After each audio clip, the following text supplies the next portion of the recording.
বিরাটনগরের মহারাজ রণজয় আর মহারানী মৃন্ময়ীর কোনো সন্তান হচ্ছিল না বহু বছর। তারা অনেক চিকিৎসা করেও তাদের ঘরে কোনো সন্তান ছিল না। একদিন গুরুদেব এলেন রাজসভায়। প্রণাম মহারাজ রণজয়। প্রণাম প্রণাম গুরুদেব, আমার রাজ্যে আপনাকে স্বাগতম।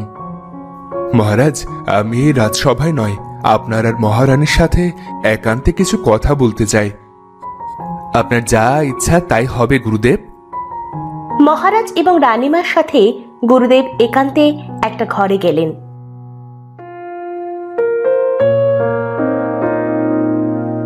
সেখানে গুরুদেব বললেন, বলুন গুরুদেব, আপনি কি এমন গুরুত্বপূর্ণ কথা বলতে চান একান্তে? বলুন। কি ব্যাপার গুরুদেব, কোনো সমস্যার আগমন হচ্ছে কি? না মহারানী, আমি আপনাদের দুঃখের কথা জানি মহারাজ। আমি আপনাদের এই দুঃখ কাটাতে এসেছি। আমাদের দুঃখ দূর করবেন আপনি? হ্যাঁ মহারাজ, আমি জানি বহু বছর পরেও আপনাদের সন্তানাদি না হওয়ার কথা। আমি তার জন্যই এক উপায় নিয়ে এসেছি মহারাজ। কি বলছেন আপনি গুরুদেব? এও কি সম্ভব? এত বছর পর তবে আমিও কি পাবো সন্তান সুখ?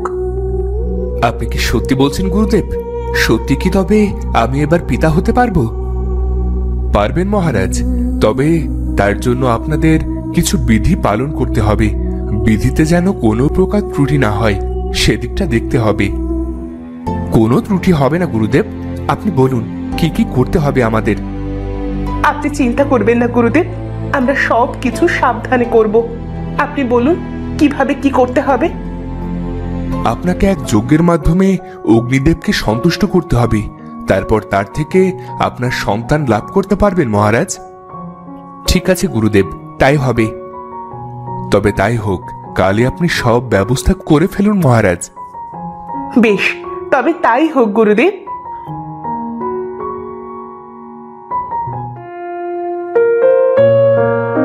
মহারাজ আর মহারানীকে নিয়ে পরদিন সকালে গুরুদেব এক অগ্নিযজ্ঞে বসলেন। কিন্তু যজ্ঞ করতে গিয়ে এক দুর্ঘটনার মুখে পড়ে তারা। হঠাৎ করে ঘটের জল ভুল করে সেই অগ্নিযজ্ঞে উল্টে পড়ে সব আগুন নিভে যায়। কি অনর্থ হলো! আমি ইচ্ছে করে এই জল ফেলিনি গুরুদেব। এখন কি হবে? এ কি হলো গুরুদেব? এখন কি হবে? সর্বনাশ হয়ে গেছে মহারাজ। অগ্নিযজ্ঞে বিঘ্ন ঘটে গেল। অগ্নিদেব এখন রুষ্ট হয়েছেন। এ কি করলেন আপনি মহারানী? এ কি করলেন? এমন সময় চারপাশ ঘন মেঘে ঢেকে গেল আর জোরে বিদ্যুৎ চমকাতে আরম্ভ করলো। তখনই নিভে যাওয়া যজ্ঞের আগুন দাউ দাউ করে জ্বলে উঠল। আগুনের মাঝে প্রকট হলেন অগ্নিদেব। এত বড় স্পর্ধা হলো কি করে? আমাকে রুষ্ট করে ডাকলি কেন? ক্ষমা করবেন অগ্নিদেব, আমার স্ত্রী ইচ্ছে করে আপনাকে রুষ্ট করেনি। ভুলবশত ওর হাত থেকে জলের ঘট যজ্ঞের আগুনে পড়ে যায়। ক্ষমা করবেন অগ্নিদেব, বহু বছর সন্তান পাওয়ার ইচ্ছে থাকা সত্ত্বেও কোনো সন্তান নেই আমার। আপনাকে সন্তুষ্ট করতেই আমরা আহ্বান করতে চেয়েছি প্রভু। ভুল যখন করেছিস শাস্তি তোদের পেতেই হবে। আজ থেকে 1 বছর পর তোর যমজ 2 সন্তান হবে, আর সেই সন্তানই হবে তোর রাজ্যের ধ্বংসের কারণ। না না প্রভু, এমন অভিশাপ দেবেন না আমাদের। আমরা সাধারণ মানুষ, আমাদের ভুলের শাস্তি আমার এই গোটা রাজ্যকে দেবেন না। আমাদের সহায়তা করুন, ক্ষমা করুন আমাদের। বেশ, ক্ষমা করলাম, তবে অভিশাপ যখন দিয়েছি তা নিশ্চিত ফলবে। এই অভিশাপ কাটানোর রাস্তা বলে দিন প্রভু। ঠিক আছে, তোদের 2 সন্তানের মধ্যে একজন জীবিত থাকবে, আর তোদের সেই সন্তানের কারণে তোদের ধ্বংসের দিন শেষ হবে। আর তার 19তম জন্মবার্ষিকীতে তার মধ্যে এক মহাশক্তির আগমন ঘটবে, যে শক্তির মাধ্যমে তোরা এই ধ্বংস থেকে বেঁচে ফিরবি। ধন্যবাদ আপনাকে। ধন্যবাদ প্রভু অগ্নি। এই বলে অগ্নিদেব সেখান থেকে চলে গেলেন। 1 বছর পর মহারানীর কোল আলো করে এলো যমজ 2 সন্তান, একজন ছেলে আর একজন মেয়ে। মহারাজ শখ করে ছেলের নাম রাখলেন রূপায়ণ আর মেয়ের নাম দিলেন রূপমতি।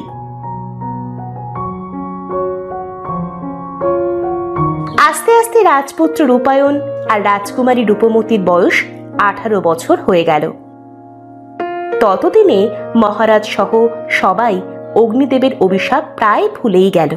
একদিন রাজসভায়, মন্ত্রী, সারা রাজ্যে ঠেরা পেটিয়ে দাও। আজ আমার পুত্র আর কন্যা 18 বছরে পা দিল। সারা রাজ্যের সকলের জন্য মহাভোজের আয়োজন করো মন্ত্রী। ঠিক আছে মহারাজ। রূপায়ণ আর রূপমতির 18 বছর হওয়ার দিন ওরা বাগানে বসে দাবা খেলছিল। রূপমতি, তুই তো খুব ভালো খেলা শিখে গেছিস রে। মহারাজ রণজয়ের কন্যা আমি। এই সামান্য দাবা খেলায় পারদর্শী না হই তাহলে চলবে কিভাবে বল? তা যা বলেছিস, তবে আজ আর খেলায় মন বসছে না রে। কেন রে, তোর আবার কি হলো? দাবা খেলাটা কেমন যেন বিরক্তিকর লাগছে। চল না, আমরা একটু বাইরে ঘুরে আসি। কোথায় যাবে শুনি? শুনেছি পূর্ব দিকে জঙ্গলে মায়া হরিণ আছে। চল না, আমরা ঘুরতে যাই সেখানে। যাবি বলছিস? ঠিক আছে, চল তবে। রূপায়ণ আর রূপমতি বেরিয়ে পড়ল মায়া হরিণের জঙ্গলে। তবে যাওয়ার সময় কোনো রক্ষীকে নিল না।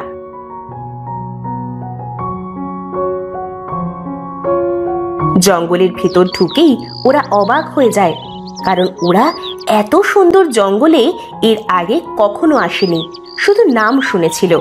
এমন সময় ওরা একটা বিশাল গাছ দেখল। ওই যে রূপমতি, ওই যে দেখ, ওই গাছটা। হ্যাঁ রে, গাছটায় এমন কালো সুতো বাঁধা কেন?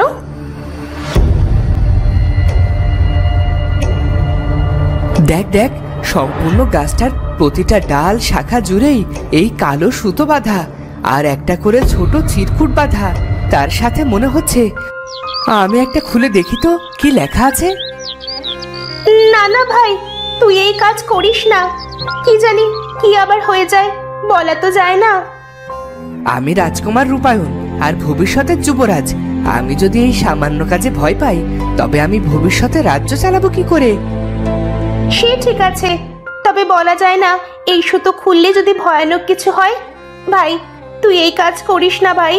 বাবাকে এই বিষয়ে জানাই চল, তিনি যা বলবেন তাই করব। আরে রূপমতি, এইটুকু সিদ্ধান্ত যদি আমি নিতে না পারি, তবে এই সিংহাসন রক্ষা করব কি করে? আর এ তো সামান্য সুতোয় বাঁধা চিরকুট, এতে এত ভয় পাচ্ছিস কেন তুই? আমি খুললাম। রূপমতির বাধা না শুনেই রূপায়ণ একটা সুতো খুলে বাধা চিরকুট পড়তে আরম্ভ করলো। কি লেখা আছে রে এটায়?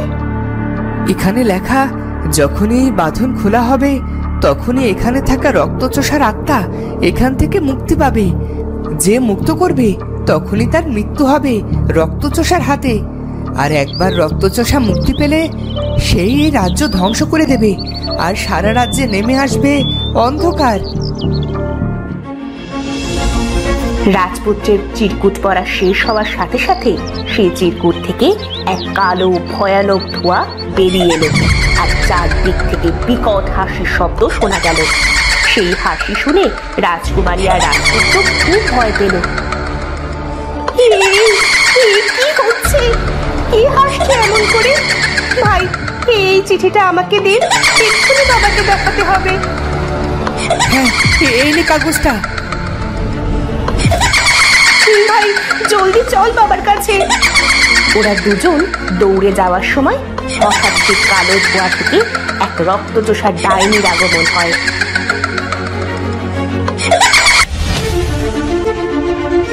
সে সাথে সাথে রাজকুমারের গলায় কামড় দিয়ে সব রক্ত চুষে নিয়ে সেখান থেকে উড়ে চলে যায়।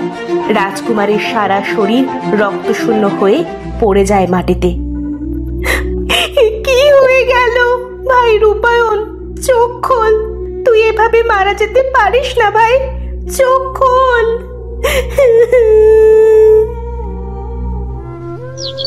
রূপমতির চিৎকারে মহারাজ আর মহারানী দৌড়ে এলো। তারা এসে দেখলো রাজকুমারের দেহ মাটিতে পড়ে আছে। চোখ খোলো পুত্র, কি হয়েছে তোমার? রূপমতি সবাইকে সব খুলে বলল। চোখ খোলো পুত্র, এভাবে তুমি চলে যেতে পারো না। এ কি সর্বনাশ হয়ে গেল আমার। এ কি হয়ে গেল রানী? আমার পুত্রের এমন অকাল মৃত্যু কেন হয়ে গেল? অগ্নিদেবের অভিশাপ ফলে যাচ্ছে। এখন আমার রাজ্যকে কে বাঁচাবে? আমার পুত্র, চোখ খোলো পুত্র। মহারাজ, মহারাজ, আমার পুত্রের কি হয়ে গেল?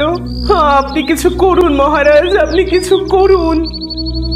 অগ্নিদেবের অভিশাপ ফলে গেছে রানী। এখন আমার রাজ্যের ধ্বংস হওয়ার পালা। না মহারাজ, এটা হতে পারে না। আমাদের এত সুখের রাজ্য ধ্বংস হয়ে যেতে পারে না। কিছু করুন মহারাজ। এমন সময় মন্ত্রীর আগমন হলো। সর্বনাশ হয়ে গেছে মহারাজ। কি হয়েছে মন্ত্রী? কোনো এক রক্তচোষা ডাইনি গ্রামের সকলকে মারা আরম্ভ করেছে মহারাজ। হে বিধাতা, কি হবে এখন?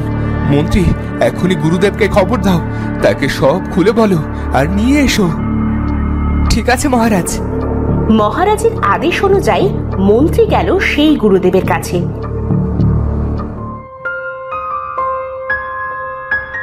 এ কি শুনছি মহারাজ? অগ্নিদেবের অভিশাপ যে অক্ষরে অক্ষরে ফলছে। বাঁচান আমাদের, আমাদের রাজ্যকে বাঁচান। আমাকে উপায় বলে দিন। উপায় নেই মহারাজ, এখন শুধু অপেক্ষা। মনে করুন অগ্নিদেবের অভিশাপ।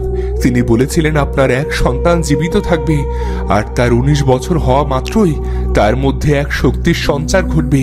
সেই পারবে এই বিপদ থেকে রাজ্যবাসীকে বাঁচাতে। আর আপনার জীবিত সন্তান মানে রাজকুমারী রূপমতি।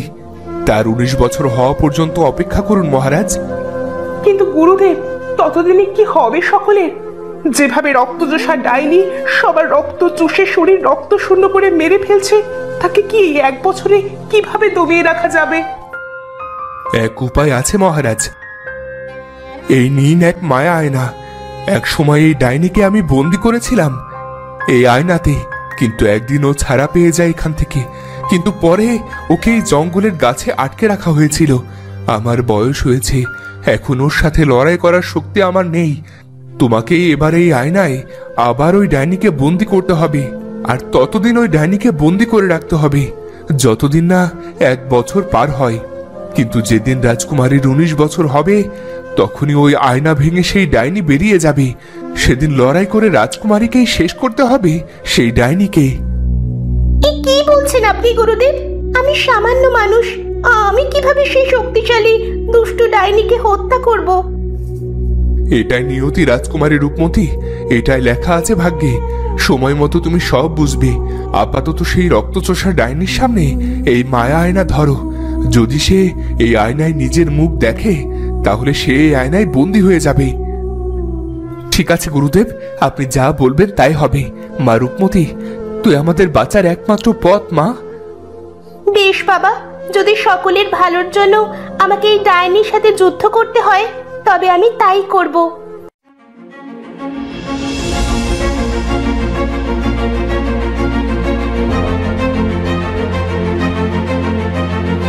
এরপর রূপবতী সেই আয়নাকে হাতে নিয়ে প্রাসাদের ছাদে গেল, আর সেখানে গিয়ে সেই রক্তচোষাকে ডাকতে আরম্ভ করলো। ডাইনি, বেরিয়ে আয় যদি সাহস থাকে। তুই আমার ভাইকে হত্যা করেছিস, আজ তোকে আমি হত্যা করব। বেরিয়ে আয় আমার সামনে। তখনই এক ধোঁয়ার ভিতর থেকে এলো রক্তচোষা ডাইনি। কে রে তুই পুচকি মেয়ে? তুই আমাকে মারবি? তোর সাহস তো কম না। এক্ষুনি তোর রক্ত খাবো আমি, তারপর ছিবড়ে করে ফেলে দেব তোর শরীর। দাঁড়া। ডাইনি রূপমতির সামনে আসতেই সে আয়নাটা তার সামনে তুলে ধরলো। তখনই ডাইনি সেই আয়নার ভিতর চলে গেল। আড়ালে লুকিয়ে থাকা মহারাজ, মহারানী আর গুরুদেব বেরিয়ে এলো। যাক, এবার তবে বাঁচা গেল এই ডাইনির থেকে। না মহারানী, এই ভুল করবেন না। আপনারা এবার সতর্ক হন। 1 বছর চোখের পলকে পার হয়ে যাবে। তারপরে যুদ্ধের প্রস্তুতি নিন। রাজকুমারীকে যুদ্ধের জন্য প্রস্তুত করুন। ঠিক আছে গুরুদেব, যেভাবে বলবেন তাই হবে।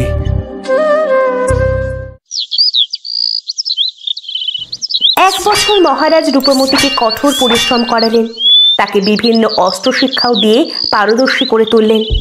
আর সেই আয়না রাজকুমারী রূপমতির কক্ষে রাখা হলো। রূপমতি রোজ সেই আয়নার সামনে বসে থাকতো আর ভাবতো, এই ভাঙা আয়নায় আছে সেই ডাইনি। আমি তোকে কিভাবে মারবো জানি না, কিন্তু এটা জানি তোকে শেষ করতেই হবে আমায়, না হলে যে রাজ্যের সকলকে তুই মেরে ফেলবি ডাইনি। আয়নাটি হাতে তুলে নেওয়ার পর হঠাৎ হাত থেকে পড়ে ভেঙে যায় সেই আয়না, আর বিকট হাসি দিয়ে বেরিয়ে আসে সেই ডাইনি।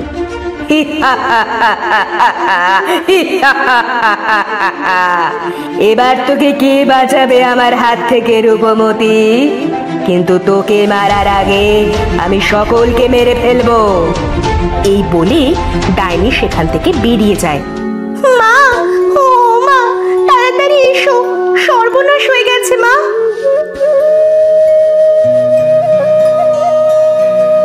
কি হয়েছে রূপমতি? এভাবে ডাকছিস কেন? রূপমতি তার মাকে সব খুলে বলে। তার মা শুনে কাঁদতে আরম্ভ করলো। এ কি হয়ে গেল? এবার কি হবে? মহারাজ, মহারাজ কোথায় আপনি? এখানে আসুন মহারাজ। কি হয়েছে রানী? এভাবে ডাকছো কেন? আর এভাবে কাঁদছো বা কেন? মহারাজ সব কথা শুনলো এবং বলল, মা রূপমতি, যা হয়েছে তা নিয়তিতে লেখা ছিল। তুমি হয়তো ভুলে গিয়েছো, আগামী 2 দিন পরে তোমার 19 বছর পূর্ণ হবে। তোমার হাতে আর বেশি সময় নেই মা, এই 2 দিনেই তোমাকে যা করার করতে হবে। আমি এবার কি করব বাবা? এই 2 দিনে আমি কি করব আমাকে বলে দাও। ভয় পাস না মা, এই দুর্যোগ তোকেই কাটাতে হবে। ভাগ্যে তাই লেখা আছে, ওই ডাইনির নিধন তোকেই করতে হবে মা, তোকেই। আমার যে খুব ভয় করছে বাবা, আমি পারবো তো বাবা? তোকে পারতেই হবে, আমাদের জন্য আর আমাদের এই গোটা রাজ্যের জন্য। তোর ভাইকে হত্যা করেছে ওই রক্তচোষা ডাইনি, তোর ভাইয়ের হত্যার প্রতিশোধ তোকে নিতেই হবে। হ্যাঁ মা, তোর বাবা ঠিকই বলছে। ওই ডাইনি না জানি এখন কোন মায়ের কোল খালি করছে, না জানি এখন সে কার রক্ত খাচ্ছে। বেশ, আমি করবো এই ডাইনির বধ। এবার আমাকে কি করতে হবে বাবা?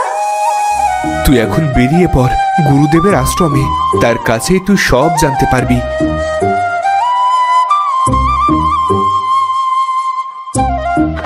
হাতে তরোয়াল নিয়ে ঘোড়ার পিঠে রূপমতি বেরিয়ে পড়ে গুরুদেবের আশ্রমের উদ্দেশ্যে।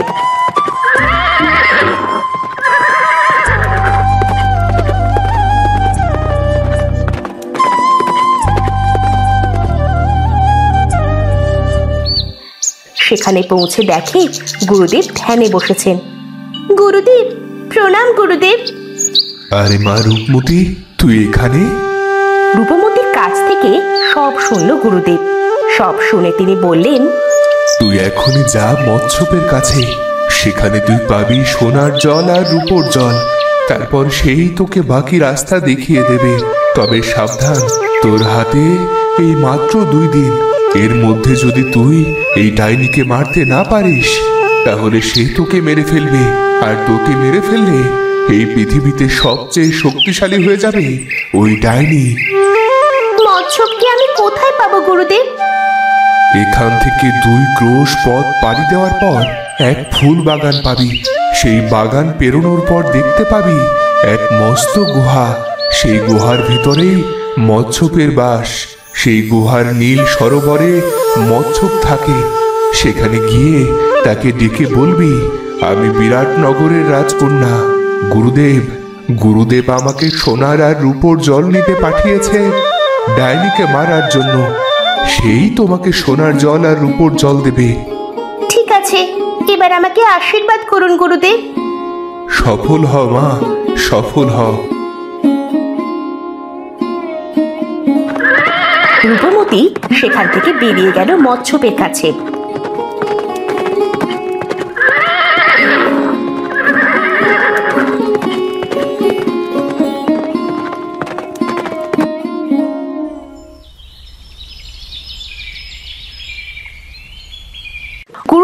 কথা মতো সেই গুহার ভিতরে সরোবরের কাছে গিয়ে সে মৎস্যকে ডাকতে আরম্ভ করলো।